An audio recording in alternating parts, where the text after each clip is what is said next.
Have you ever been told that if you have been diagnosed with narcissism, or if you have narcissistic characteristics, you're never going to change? That once a person is labeled as a narcissist, there's really nothing you could do about it. There's no effective treatment and no possibility of a meaningful shift. This is a very common belief right now, especially online. But this is not what I see clinically, and this is not what is consistently reflected in the psychoanalytic literature or in long-term clinical casework.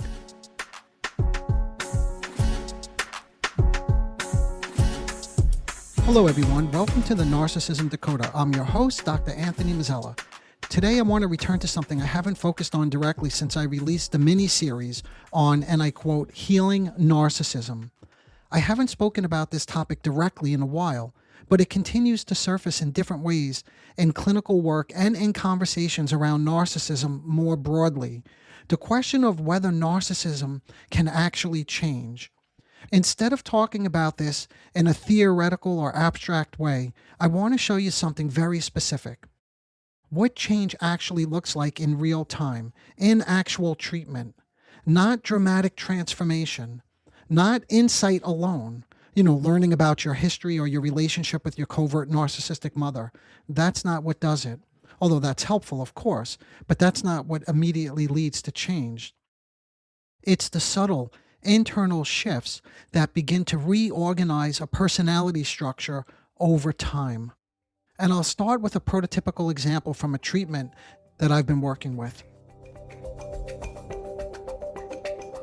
I want to give you a very brief prototypical illustration of what change actually begins to look like in someone who's struggling with narcissism. To understand what psychological change actually looks like in narcissism, we first have to understand what the narcissistic structure is fundamentally organized around. One of the most central features of narcissism is the inability to truly depend on another. Psychoanalysts have often referred to this as the, and I quote, stone wall of indifference. In other words, there's a dismissive, detached, self-sufficient quality that develops psychologically. The person may appear confident, independent, superior, unaffected, or emotionally beyond needing others. They may also present as detached in a withdrawn or insecure or aloof way, but underneath that structure is often a profound fear of dependency and vulnerability. This is also what I've referred to in prior episodes as the grandiose structure or the grandiose sense of self. Again, that's the structure that holds the self together. The primary goal of the structure is not simply arrogance or self-importance. At a deeper level, its function is defensive. It protects the individual from feelings of need, longing, helplessness, inadequacy, emotional exposure, and dependency on other people, to name just a few. To depend on someone emotionally means many different things, but in part, it means risking disappointment, rejection, humiliation, or injury. So instead, the narcissistic solution is often to elevate the self above need altogether. And I quote things that I typically hear. I don't need anyone, or I'm fine on my own. My ultimate goal in life is to function without anybody. Most people are incompetent and lazy, or disappointing, or weak. They're not necessary. These attitudes are frequently defenses against the terror of vulnerability and emotional reliance on someone else. What becomes important clinically is that genuine change in narcissism is often marked not by the disappearance of grandiosity, but by subtle shifts in the defensive structure itself.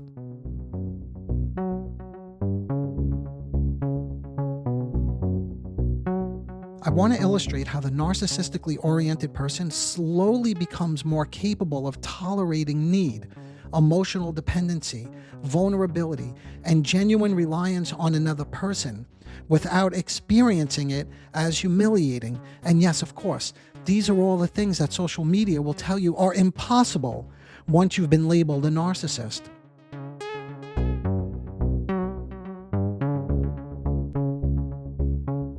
A prototypical example of this is something that often emerges gradually in the treatment of more severely detached narcissistic individuals. These are individuals who can initially feel extremely difficult to reach emotionally. For example, let's say there's a particular fellow I've been treating. At times in the treatment, I found myself feeling as though I barely mattered to him. There was very little space for me in the room as a separate mind, a separate person. In other words, my comments were often dismissed, unused, or emotionally untouched. Even questions I would raise rarely felt genuinely considered. In other words, they were blown off. Over time, rather than simply interpreting his grandiosity, the work increasingly focused on helping him observe in real time with me the ways he blocked out dependency and emotional reliance within the relationship itself. I would slowly and repeatedly bring attention to how quickly my thoughts were brushed aside and how threatening it seemed for him to genuinely take something in from another person. What eventually became clearer was that this defensive organization extended far beyond the therapy room. We began exploring how intensely he needed to ward off dependency, and not only on me, but also on his wife and even in his professional relationships at work. He made a comment that became especially meaningful. He explained that he would always rather give something rather than receive something. At first glance, this can sound simply generous or selfless, and perhaps many of you know somebody who presents this way externally on the outside, but behaves very differently in the family. But psychodynamically, it revealed something much deeper about the narcissistic structure. For him, directly needing something from another person immediately placed him in what unconsciously he experienced as, and I quote, a one-down position, dependent, vulnerable, potentially rejectable, and emotionally exposed. To ask, to need, or to rely on someone else stirred profound feelings of diminishment and inferiority, almost as though dependency itself made him less than. Now, just as a quick side note, this was this particular case that I'm describing, but this presents in many different ways, and I spoke about this in a prior episode with one of my guests, that needing someone can also lead to intense feelings of envy. But I'm not going to go down that route, but I just wanted to remind you that this stuff is complicated. But anyway, in this prototypical example, it made him feel less than. So instead, what he did is he reversed the dependency dynamic altogether. He became the giver. I just mentioned a moment ago that he rather give than receive. By becoming the giver, he no longer had to experience himself as needy. He didn't need anything. Others became dependent on him rather than the other way around. He maintained control, and I quote, control over the relationship and over vulnerability itself. That's the more important piece. The goal is not just to control the relationship, it's to control the feeling of vulnerability. It's to control the feeling of having a need. In this sense, the giving was not simply generosity, as you can tell. It also functioned defensively. It protected him from the unbearable experience of needing another person emotionally. In other words, again, it's easier to give. It's more comfortable to give than to take. This is precisely where change begins to emerge in narcissism. Yes, so this is about change. When these defensive reversals slowly become conscious by way of pulling them to the fore and showing him what's happening, they become observable and eventually emotionally tolerable within the relationship itself. And I'll talk more about that momentarily. This dynamic was explored from many different angles over the course of many months in the treatment. Remember, this stuff does not happen overnight. A structure is a slow process of change. But gradually, we came to understand that when he spoke about feeling, and I quote, in debt to someone, he was not referring simply to needing something. Emotionally, indebtedness carried a much deeper meaning for him. To receive something emotionally from another person often felt like a loss of autonomy, as though the other person now had something over him. Dependency created an imbalance that he experienced as deeply uncomfortable and humiliating. As a result, he worked very hard to remain on the side of the relationship where he was owed, where he felt like he had the upper hand. He was owed rather than owing anybody anything. We also began to recognize how aggression and control were subtly embedded within his caretaking. On the surface, again, I mentioned this, but his giving could appear highly generous or selfless.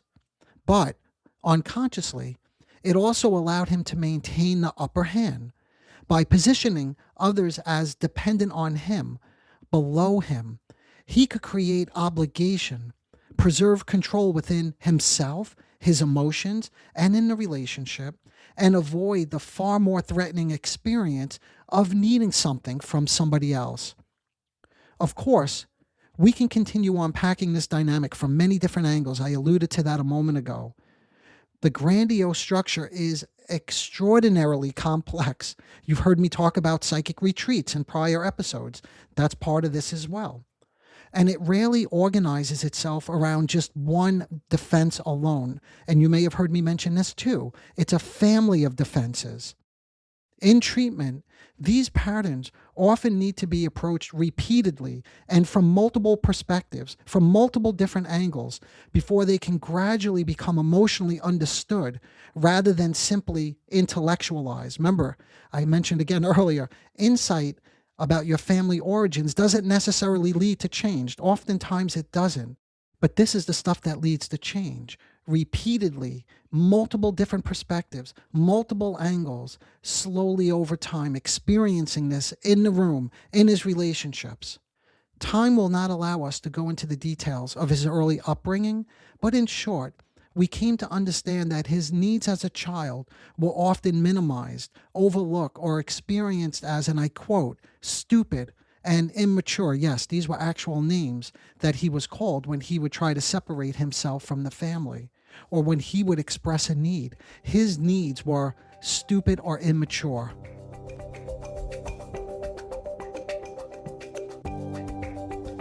Being self-sufficient, competent, or giving to others appeared far more acceptable than openly needing comfort, reassurance, or any support.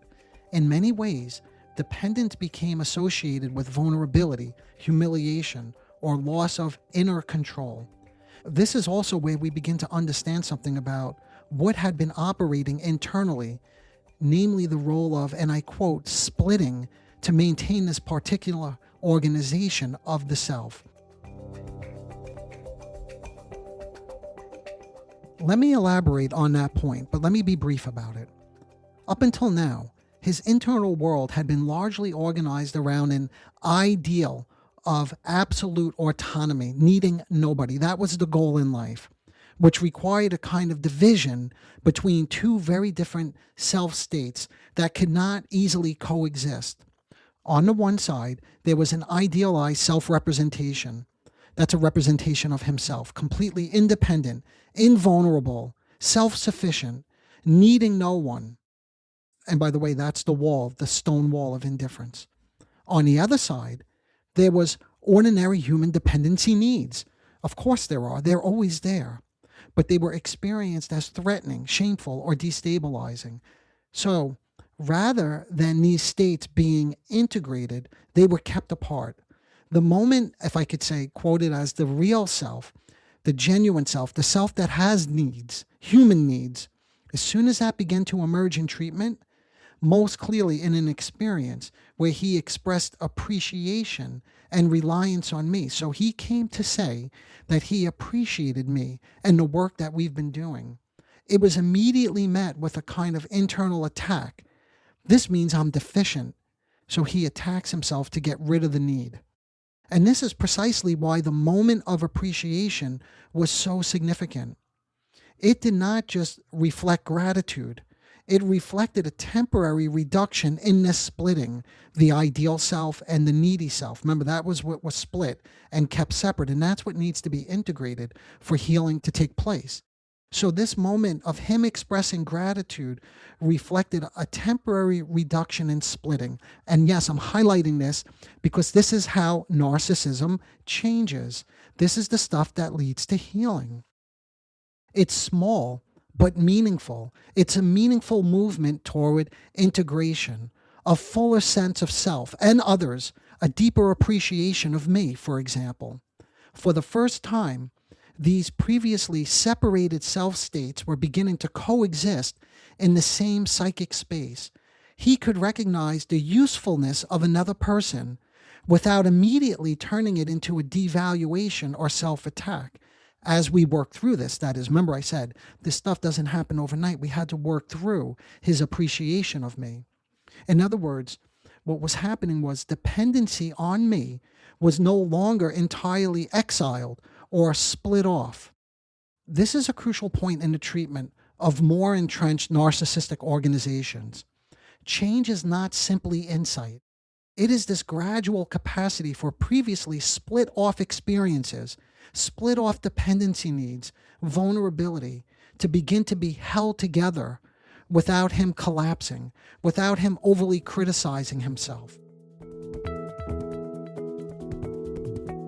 What we begin to see here is a gradual shift from a rigid internal rule to something far more nuanced and psychologically flexible. He's moving from a global, absolute position.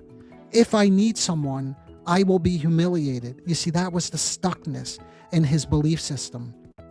Or, if I need somebody, I will be hurt, toward a more nuanced understanding that dependence can feel good. And I feel supported. That's what he ended up saying, is that he feels supported by me without necessarily, again, collapsing into humiliation, shame, or doubt. In terms of healing narcissism, this shift is very, very significant. It begins to loosen the rigidity of the personality, of the defensive structure that has kept his dependency longings split off and disavowed. And this is an important technical point, and the goal, over and over, is to gently bring attention to moments where something like this emerges, moments where another part of him comes forward, where he can acknowledge that something mattered, that he was affected, or that another person had an impact on him. At that point, the work is organized around, I mentioned this earlier, integration, the capacity to hold these previously split off parts of his own experience in the same internal space. That's the integration. And again, I'm driving this home because that's the beginning of the healing process. That's the beginning of narcissistic change. And ultimately, what produces change is not just insight alone. I'm going full circle here about the fact that you grew up in a family that had narcissistic dynamics. There's plenty of educational literature online about that, but it doesn't put a dent in the narcissistic structure. So ultimately, what produces change is not insight alone. Insight is very important. I am an insight-oriented therapist, so there is value, but it can't be that alone. And it can't be reassurance or even interpretation in isolation. All of these things have to coexist. It is the accumulation also of lived emotional experiences in the treatment where he risked a small degree of connection and discovers repeatedly that the anticipated outcome of humiliation, rejection, or loss of self does not occur in the way he had expected. And by the way, in my work with high conflict couples, sometimes also referred to as personality organized couples, I could see these moments of vulnerability, but if they're not pulled to the fore, they get covered up so quickly with defensiveness that they go unnoticed. Anyway, I hope I made it clear that this is where healing narcissism begins. Of course, there are more complex variations of this process that I may return to in a future episode, but I think we can leave it there for today. If you want to hear more about how we work with the underlying building blocks of the narcissistic grandiose structure, let me know. I'm happy to continue this discussion and go further into how these shifts actually unfold in the therapeutic process over time. Okay, everyone, Thanks so much for joining me today. Until next time, bye for now.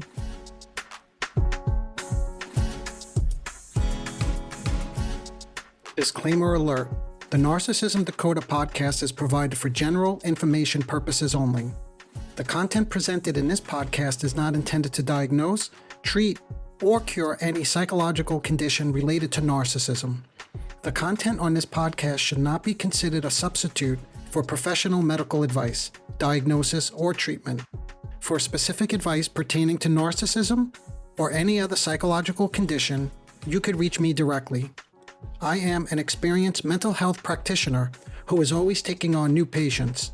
If you would just like a consultation, I can do that too.